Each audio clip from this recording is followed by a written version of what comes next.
Different types of people at an Islamic lecture. First, we have the regular people who just sit down and listen to the lecture. Next, we have the Mr. Know-It-All. This guy usually sits in the front row and answers all the imam's questions. Not only that, sometimes he even corrects the imam on what he's talking about. Sometimes you can catch this guy looking around to make sure that you see that he knows it all. Like, bro, we see you answering the questions.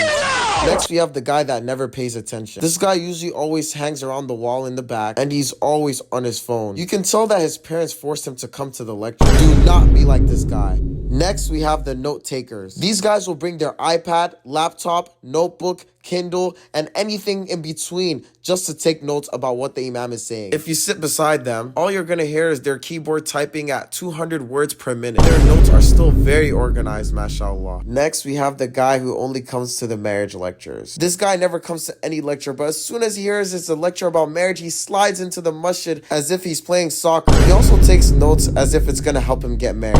Next, we have the kids that are always running in the back and playing around in the masjid. They always get hurt every 2 seconds and start crying, but then they start playing like nothing happened, and then the cycle repeats itself all over again. I feel bad for the parents that have to deal with these children. This was definitely not me as a child.